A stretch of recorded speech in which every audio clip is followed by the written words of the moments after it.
Hello, everybody, and welcome to another exciting episode of Meet, Act, and Part. And we're your hosts. I'm Greg Knott. I'm Bill Hostler. I'm Darin Laners. And I'm Todd Creason. This week on the Meet, Act, and Part podcast, I thought we'd have a conversation about this interesting world we're living in with the pandemic. And the main question is, what kinds of things can we do from home that will have a positive influence on the world? So I thought I'd just start and go around the group and see if they had ideas on how we can stay busy during this time when we're spending so much time at home. Darin, do you have any ideas about that? Masonically, I've been trying to keep in touch with everybody in St. Joe Lodge, at least. I know you've done a pretty good job, Todd, with Ogden, and then since we have so many dual members between Ogden and Homer, I'm not sure what Hoop has done. I have talked to my intender, Tyler, and we checked on him. I've checked on various members of, as I said, St. Joe Lodge. Did call the widows when this first started up to check in on them. Other than that, trying to study ritual so I don't forget and do some research for writing purposes.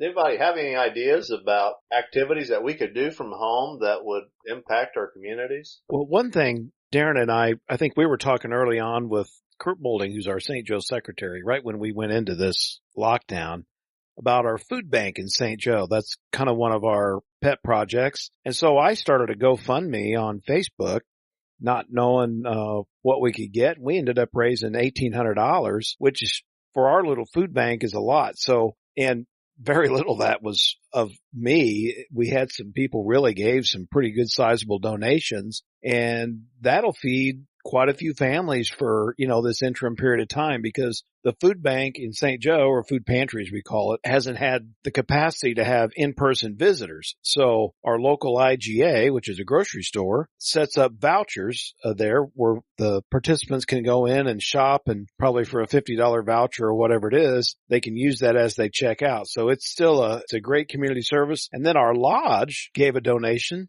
And then even better was the Grand Lodge of Illinois, which has a Masonic outreach program, also donated a sizable amount. So I think between all those efforts, it was almost $3,000, which in a town of 4,000 people is a pretty good amount. So I felt good about that. I think Darin has done a great job of talking to all of us, and we've done a lot of emailing back and forth about some stuff. And in some ways, I feel like I've had more contact with some people than I have before we got into this phase. I think you'd said earlier, and I agree with you, I've gotten more personal phone calls than I have ever, I think, just in the last month or so. It's a great thing. Bill, what are you doing out in your neck of the woods? Most things we've been doing is we've been keeping track with each other. We've been talking. We have various forms of communications throughout the internet and with the telephone trees and that, and we're making sure that some of our elderly members and their widows, and even some of the people who are no longer members, they're alright, that they don't need anything. And been putting on Masonic education nights and what we call meetups, check-ins every Tuesday night. The nights that we would normally get together at the lodge, we're getting together and they're either going to just talk or have Masonic education or just making sure everyone's alright. We get together via Zoom. I guess we've even done that webinar meeting, and it turned out to be pretty popular. I think that's something that may even happen after the pandemic is over, because it just seems like it's really taken off. But we haven't really done anything financially or anything, but it's mostly just making sure everyone is taken care of. What kind of lessons do you think our fraternity is learning? Think anything's going to come out of this or have anything change in our fraternity going forward? It seems like to me we quickly sorted through what matters. Sometimes our meetings are infamous for not being very exciting, but in this case we have called our brothers to see how they're doing. The education efforts I've seen, they've ramped up all over the country. I've been in a couple Royal Arch chapter educational meetings in Texas. I saw it on Facebook and it was fun. So I got it, and they actually verified that I was a current member of a Royal Arch chapter. So to me, we've sorted through some of the things that are maybe a higher priority than others. We laugh all the time about reading minutes and all that. And while it's an important part of business, I'm sure that's not why anybody joined the lodge. I think we're seeing firsthand about caring for one another, and that's why I joined. I was looking at my calendar and I noticed how many of the events that we have that involve fundraising. And sometimes I wondered over this last few weeks if maybe that's the best use of our time. Some of that doesn't take away from our main goals as Masons. What do you think, Bill? I really think that sometimes that we get lost in the fundraising. Sometimes I think, we worry too much about fundraising. We don't worry more about the educational part. The reason that we did become Freemasons, and that's just to help each other. And sometimes it does require monetary funds, but just to make sure the other people are taken care of, that they don't just need someone to listen to them or just to hold their hand or just to listen to them and make sure they can get through a day.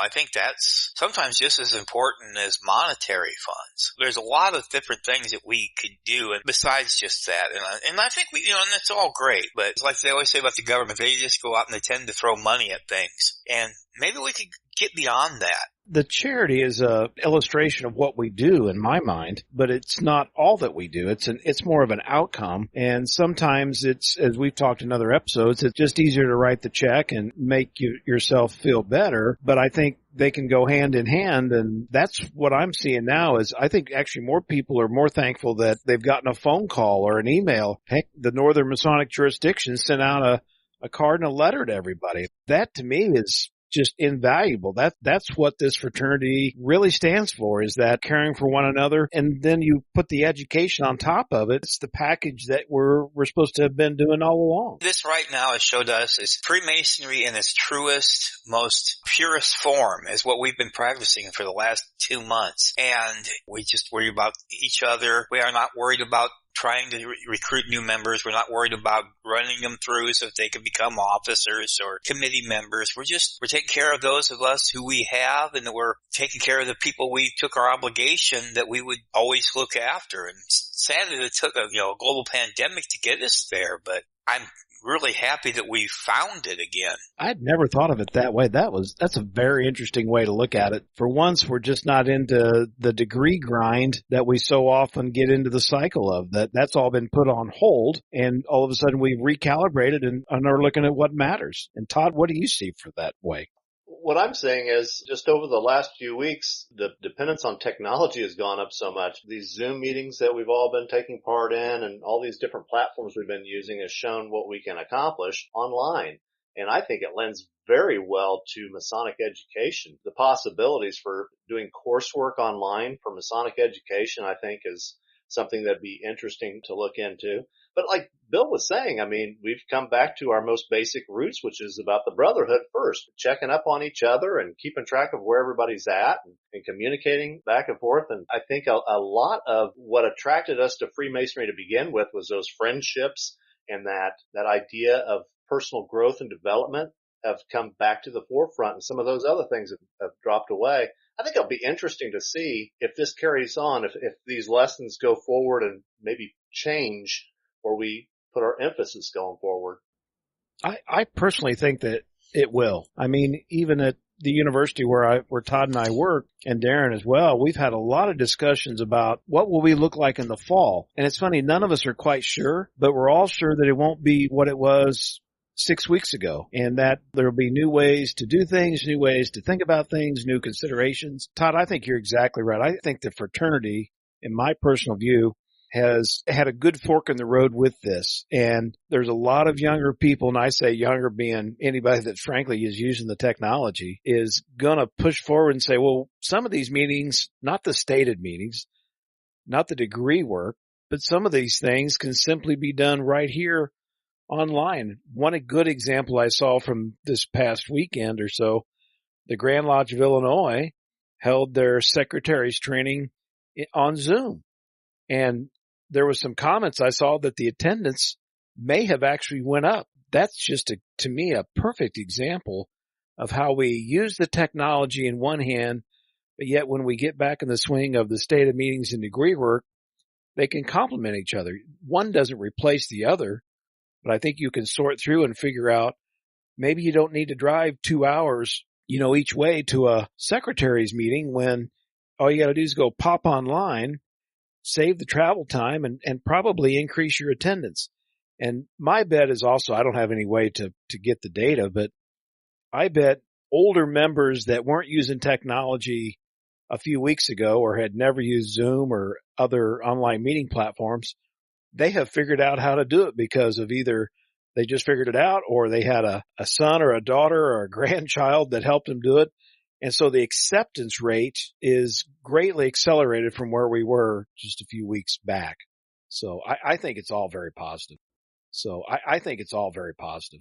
I do too. I think it's positive because I think a lot of these meetings going forward, people are going to realize, like you said, they're able to do online.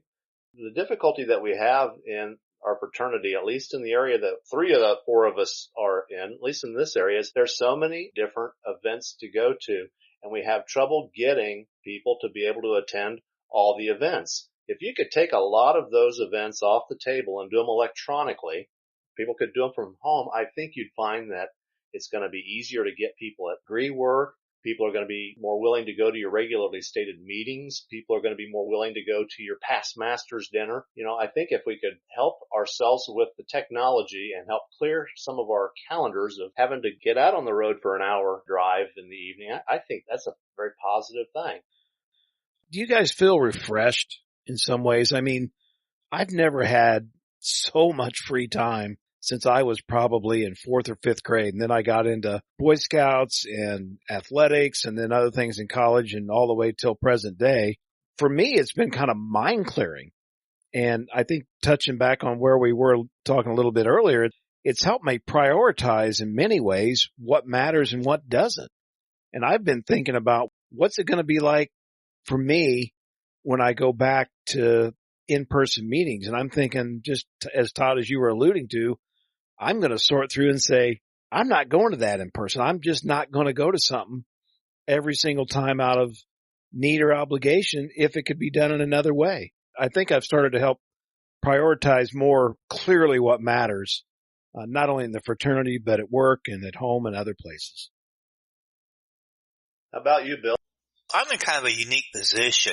Due to my health and my vision, this is every day for me. What you guys are encountering right now is what I've been doing for years because I can't work and I can't drive. So I'm pretty much home every day by myself anyway. Just like I was telling you guys before, I'm just here pretty much to, make sure the dog gets its demands at all times. I had been doing a lot of times I was writing. I help promote the Midnight Freemasons a lot, whether they want to let me to or not. And I do promote other things, and I'm a webmaster for a couple of different Masonic groups, so I tend to keep busy, but I'm pretty much going to be the same person as I walked up. And now that I have this new machine, it's a giant magnifier, so I can actually take a physical printed book and actually read it again, which is something that for the last 4 years, 5 years, I haven't been able to do because of the glaucoma, the cataracts, the retinopathy. I haven't been able to actually sit down and read a menu in a restaurant. So this is all going to be brand new to me. So I've got like all these books that I want to keep up and start reading again and finish like my Master Craftsman's course from the Scottish Rite. So I've got like all these things that I can do. And so now it's going to like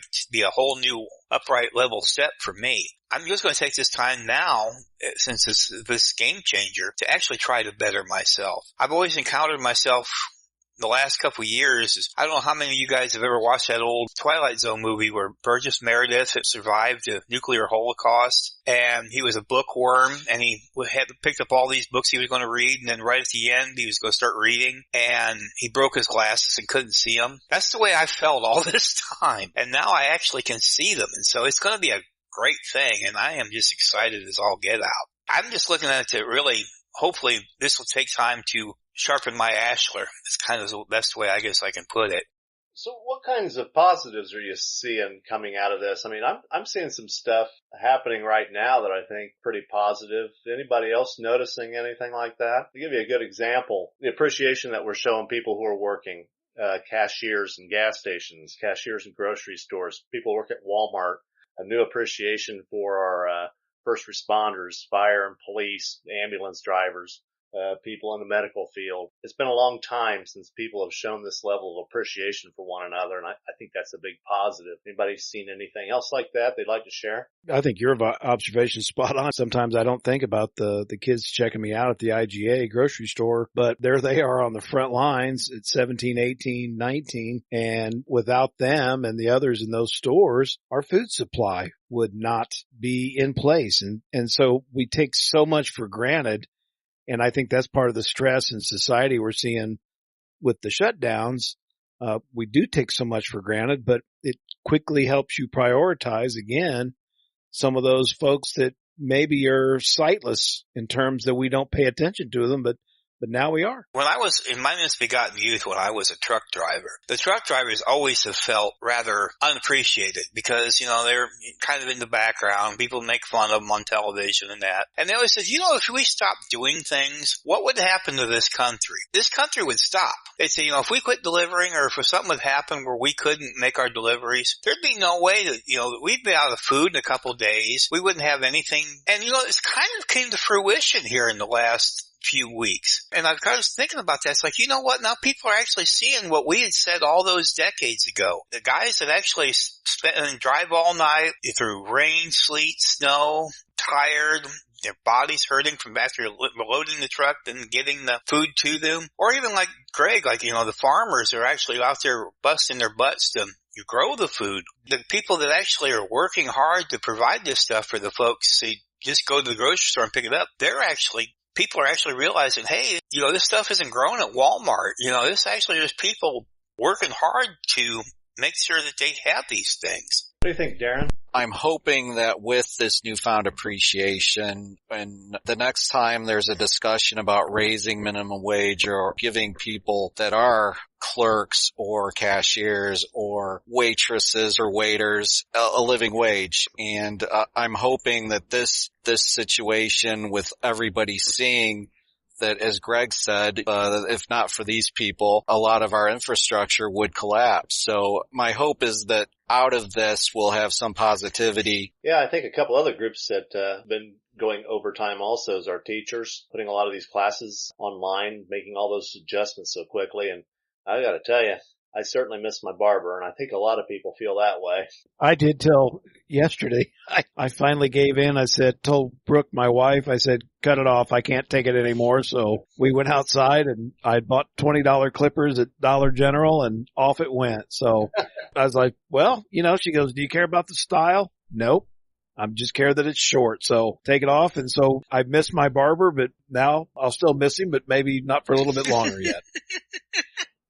If it goes much longer, I may put Dawn a mask and gloves and come on over there and let her do mine too. It's starting to look like a combination between Doc Brown on Back to the Future and Beethoven at this point. Back to Darin's point here a little bit. What's been amazing to me with sports being canceled or postponed, to me, it brings a lot of clarity to the people that really matter in society. It's not the multi-million-dollar sports star or the politicians or whatever. Again, I think it's helped a lot of people sort through what matters and who matters. And it's not that everybody doesn't matter, but in the American society, we idolize sports figures and those with a lot of notoriety and things. But at the end of the day, they're not the ones bagging your groceries or making sure you can still get gasoline or whatever. And so that's just something I've noticed as well. Just to follow up on that, part of this also, we've seen how boiled or entitled some of the upper echelon is. I hope that a lot of these folks are using their celebrity, using their wealth, and helping to contribute to causes that are supporting the front line, and I know a lot of them have. As a positive example, I don't know if you guys know who John Krasinski is. He was on The Office. He currently plays Jack Ryan on the Amazon series. He's been doing a web series every weekend called Some Good News. And what he's been doing basically is just that. He is in his house and he is giving a newscast of nothing but good news. One episode, he had a girl who was a giant Hamilton fan, and she was supposed to go see Hamilton, and somehow he found out about this, and he basically got the entire original cast of Hamilton on the webcam, and they sang Alexander Hamilton. He hosted a prom for the seniors that couldn't now attend prom because of this, and got some guest stars like the Jonas Brothers, Billie Eilish, Rainn Wilson, who played Dwight on The Office, on there. So he's been using his celebrity for good and I think giving back to people. He had an episode where he had members of a COVID unit in Boston, because he's from Boston. They were able to get onto Fenway Park and play a little baseball, obviously socially distancing and all that. There is positive coming out of this. Just as I said, for an example, I think that what John's doing is pretty awesome. We spend so much time promoting the famous people who've been members of our fraternity over history. And while they're certainly important and a lot of them made good contributions to the fraternity, again, you kind of bring it back to the rank and file people that come to lodge every month or week. Those are the people that are keeping the craft going. And again, it's not the 14 presidents or whoever else has been famous. It's the guy the lodge secretary that shows up every meeting, or the ritualist who will travel from lodge to lodge, and you'll never know their name, but yet they're that blue collar worker within the lodge that keeps our lights on. Then I think even within the craft, we refocus a little bit and highlight not necessarily the lodge secretary, because I wouldn't want to give Todd Creason too much credit, but those that are kind of doing the work gives me another really appreciation for all that they're doing. One little bit of good news I can let you guys know is that I want everybody to know that not everybody in southern Oklahoma owns tigers, and we don't all have tattoos or own husbands or anything too. Just I thought I'd throw that out there for you guys who've watched the Tiger King anyway. It's good to know you're making good use of your time out there, Bill. I've seen that come up on Netflix, and it's the number one show right now on there, and I just can't bring myself to watch it. Maybe I can't pull the trigger either. if this thing keeps going on for weeks or months, I may run out of other things to watch, and maybe I will, but I just haven't been able to do it yet. So we've talked about this a few weeks ago briefly, but what I wanted to get your opinion on is, what do you think the lasting after effects of this pandemic is going to be? What do you think, Darin? It's funny you asked that question, Todd. I wrote an article in response to an email I got from a local Mason. His name's Jim Lacuta. Sorry, Jim, if I'm butchering your name and when you listen to this. Jim basically had asked some questions similar to that. One of the questions I remember was, how can I stay connected as a Mason during this? And then basically, what effect is this going to have on the craft? And I said that for the latter question, that I think that it's maybe too soon to know exactly what the impact of this is going to have on the craft. I did say I do know one thing, the craft will survive, may have to evolve a bit, but I pointed out that we've been around not only the 303 years. In June, we had the anniversary of the first Grand Lodge forming in England. But prior to that, going back hundreds of years from that point, there are various other things, showing that the craft is really, truly pretty ancient. If we've been around, obviously during that time, the craft has had to evolve to get to the point where the four lodges came together in London and then formed the first Grand Lodge of England. And then from that point, Freemasonry spread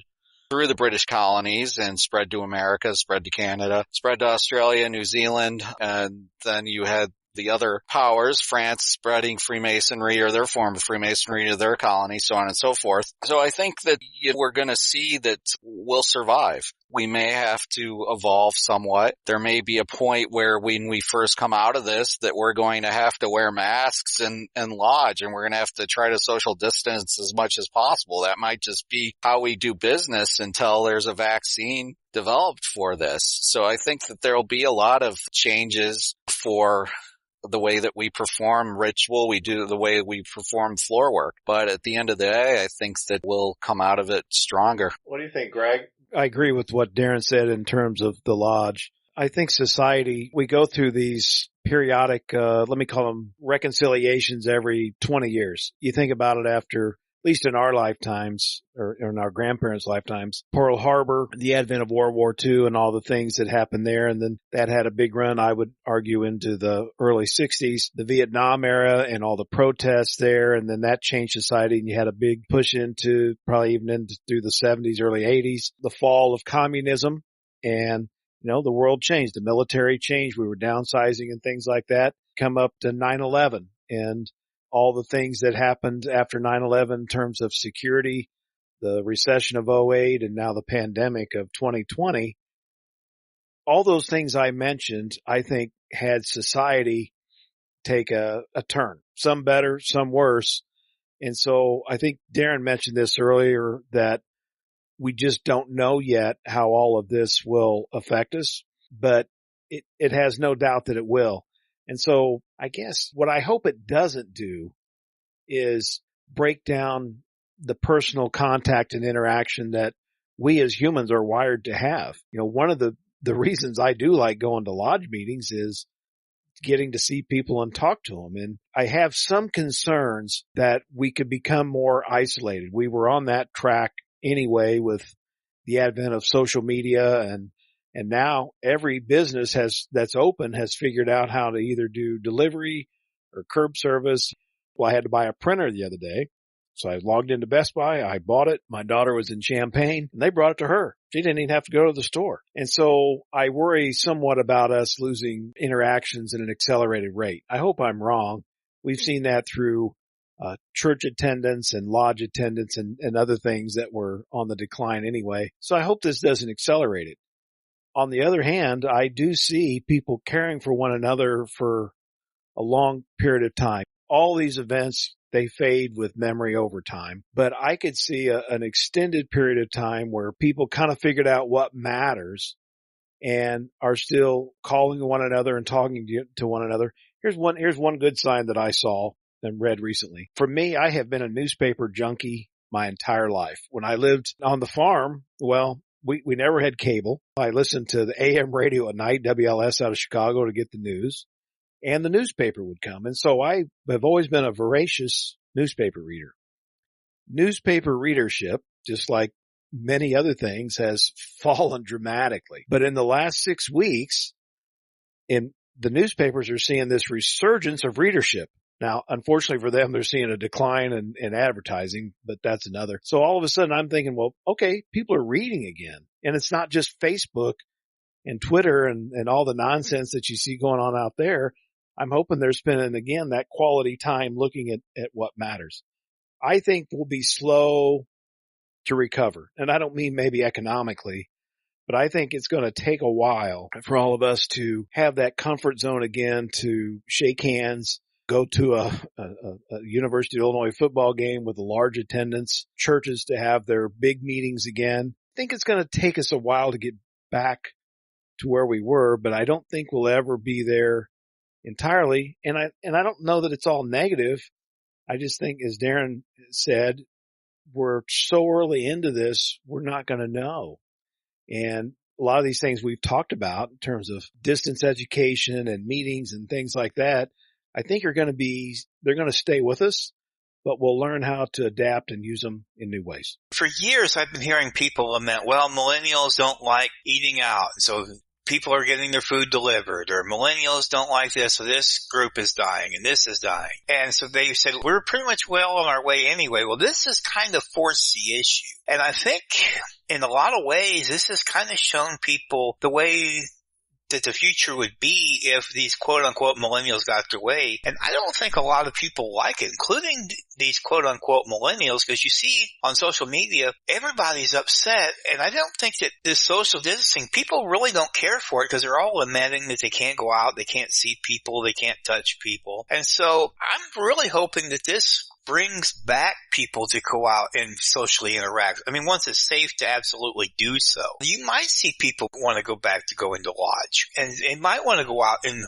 be out among people again. They might not realize so much on social media as much as they have been. I mean, let's face it. They say that when the person gets a job in a candy factory, the first couple of weeks they let them eat as much candy as they want to have, because then after that they'll be so sick of it they won't even want to touch it. Well, here they've had 2-3 months of nothing but social media and staring at television. Everyone's sick of it. They want to get out. They want to be outside. They want to be with people. They want to do things. It may not be forever, but people might want to interact. And as for Freemasonry, if you look through the ages, at least in the Grand Lodge period that we're in, Freemasonry has not only survived all those problems, areas, wars, pestilence, they've thrived through the Civil War, Revolutionary War, World War II, even World War I, where they had a lot of problems because of the separation of the jurisdictions. We've not only survived, but we've thrived, and we gained membership, we became stronger. So I cannot see why this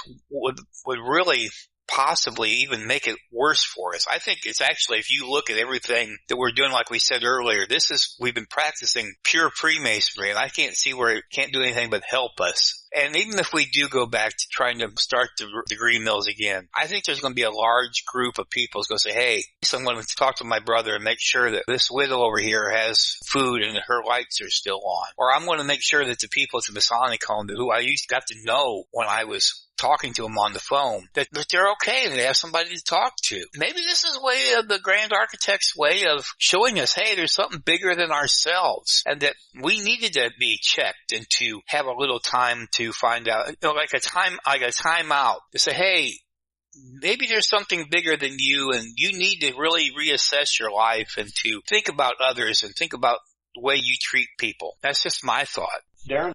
I personally think we're going to see an increase in membership. My logic being that, as Bill mentioned, there's been this lack of social interaction, and a lot of guys are with their families. Not that that's necessarily a bad thing, but I think coming out of this, we have an opportunity, Freemasonry has an opportunity to reach out to these folks and say, hey, we've got a place to quote, cheers, where everybody knows your name. Yeah, Darin, I completely agree with you. And I don't think it's just Freemasonry is going to see membership increases. I think a lot of groups are going to see membership increases. I've been watching a lot of this talk about the church groups, and they're broadcasting their Sunday services, and a lot of the churches, even in our area right here, are finding out that there's more people watching their services online than generally attend in person. I think when we get done here, people are going to realize how they've been spending their time.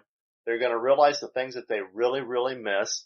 And I think a lot of groups are going to see tremendous improvements in the people who are active in their groups. Yeah, I agree with you. And we'll learn how to use technology to complement the in-person experience.